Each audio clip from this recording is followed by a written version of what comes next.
حضرت نعمت اللہ شاہ ولی، جن کو حق تعالیٰ نے بصیرت عطا کی تھی، جنہوں نے 900 سال پہلے آنے والے واقعات کے بارے میں اپنے اشعار میں پیش گوئیاں کیں، روحانیت کو نہ ماننے والے یہ اعتراض کر سکتے ہیں کہ ان کی صداقت حقانیت کا پیمانہ کیا ہے، ہم کیسے ان کو سچ مان لیں؟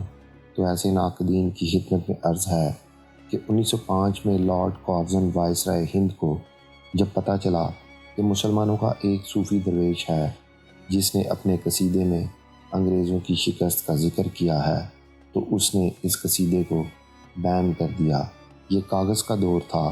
اس کے بعد 115 سال کا عرصہ گزر گیا۔ آپ کسوٹی کے طور پر اسی دور کو ہی لے لیں جس میں نعمت اللہ شاہ صاحب انگریزوں کی جنگوں، عالمی جنگوں، انگریزوں کی شکست، پہلی جنگ عظیم، دوسری جنگ عظیم، جرمنی، روس، جاپان، برطانیہ، فرانس، ترکی، فلسطین کے بارے میں، اور تقسیم ہند، قیام پاکستان، تقسیم کے فسادات، قتل عام، قیام پاکستان کے بعد 65 اور 71 کی جنگیں، ان میں شکست و فتح، پھر مشرقی پاکستان میں قتل و غارت کا بیان اس طرح تفصیل سے کرتے ہیں جیسے ان کے سامنے یہ ساری فلم چلی ہو۔ ان کی تمام پیش گوئیاں سچ ثابت ہوئیں جو وہ 9 صدیاں پہلے اپنے اشعار میں کر گئے تھے۔ گردشی ایام کے ساتھ ان کی باتیں سچ ثابت ہوئیں جو انہوں نے 9 صدیاں پہلے کی تھیں۔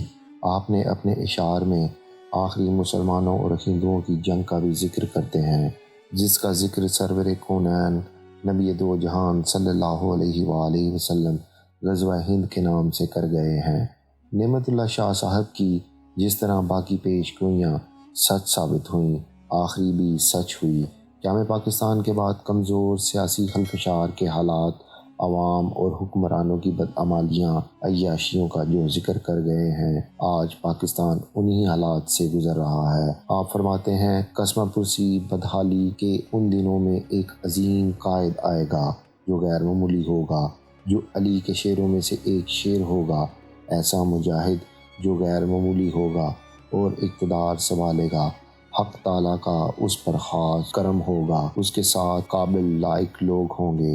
یہ لیڈر نبی کریم صلی اللہ علیہ وآلہ وسلم کے دین کی حمایت کرنے والا ہوگا، ملک و قوم کا رکھوالا ہوگا، جو اللہ کے دین کے لیے تلوار نکالے گا۔ پھر چترال، ناگا پربت، چین کے علاقوں میں ایک جنگ لڑی جائے گی۔ اسی دور میں ملک ہند میں ایک فتنہ پیدا ہوگا تو اسلام کے مجاہدین جہاد کے لیے اٹھ کھڑے ہوں گے۔ یہ غزوہ 6 سال تک جاری رہے گا۔ شدید جنگ ہوگی جس میں جگہ جگہ پر لوگوں کا قتل عام ہوگا۔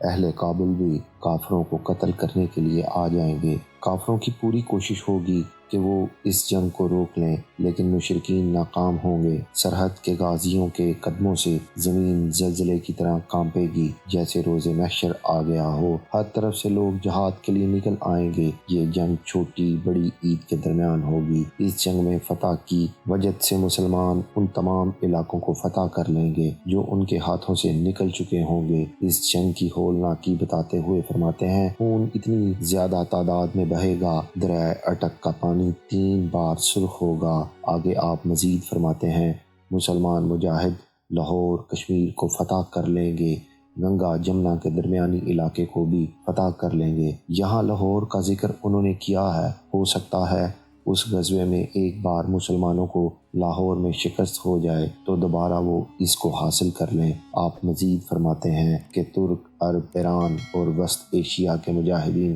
مدد کے لیے آن ملیں گے۔ ترک، ایرانی، چینی مل جائیں گے، پھر پاکستان کے ساتھ مل کر ہندوستان کو فتح کر لیں گے۔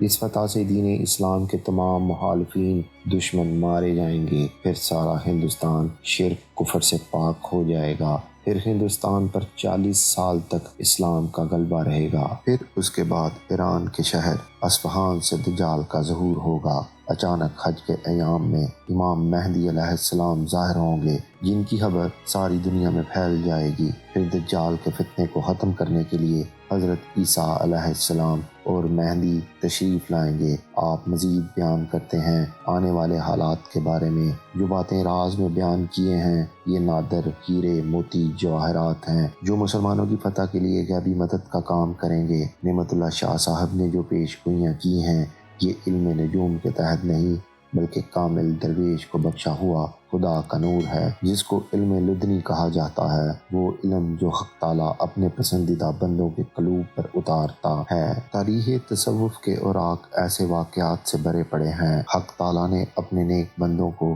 یہ صلاحیت اور نور بخشا، پھر ایسے باکمال نفوس قدسیہ نے جو کہا وہ آنے والے وقتوں میں سچ ثابت ہوا۔ اب ہم یہ دیکھتے ہیں کہ جو پیش گوئیاں نعمت اللہ شاہ صاحب ہندو مسلمانوں کی آخری جنگ کے بارے میں کی ہیں ان کا اسلام اور نبی آخری الزمان صلی اللہ علیہ وآلہ وسلم کی احادیث سے کیا تعلق ہے۔ یہاں ہم ان احادیث مبارکہ کا ذکر کرتے ہیں جن میں غزوہ ہند کا ذکر اور بشارت سے حضرت ابو ہریرہ رضی اللہ تعالیٰ عنہ فرماتے ہیں، آقا کریم صلی اللہ علیہ وآلہ وسلم نے ہندوستان کا تذکرہ کرتے ہوئے فرمایا، تمہارا ایک لشکر ہندوستان سے جنگ کرے گا جس میں اللہ تعالیٰ مجاہدین کو فتح عطا کرے گا، حتیٰ کہ وہ مجاہدین ہندوؤں کے بادشاہوں کو بیڑیوں میں جکڑ کر لائیں گے اور اللہ ان مجاہدین کی مغفرت فرما دے گا۔ پھر جب وہ مسلمان واپس پلٹیں گے تو حضرت عیسیٰ ابن مریم کو شام میں پائیں گے۔ حضرت ابو ہریرہ رضی اللہ تعالیٰ عنہ نے فرمایا، اگر میں نے وہ غزوہ پایا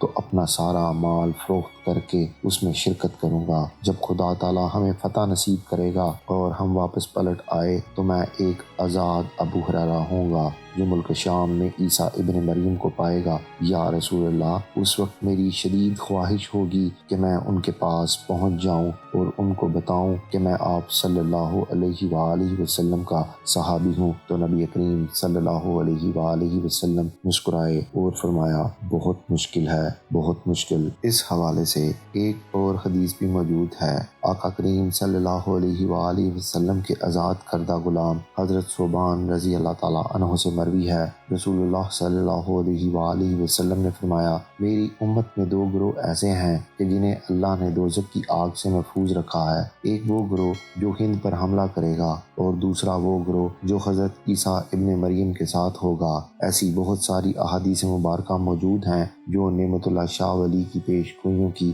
تائید کرتی نظر آتی ہیں کہ یہ کامل درویش 9 صدیاں پہلے جو نور بصیرت سے دیکھ کر کہہ گیا وہ وقت نے سچ ثابت کر دیا۔ ہم کہہ سکتے ہیں کہ محمد بن قاسم سے لے کر آج تک مسلمان مجاہدین جو حملے بھی ہند پر کیے وہ غزوہ ہند کا ہی حصہ تھے، اور اب آخری معرکہ پاک فوج اور پاکستان کی عوام اور مسلمان مجاہدین کو نصیب ہوگا۔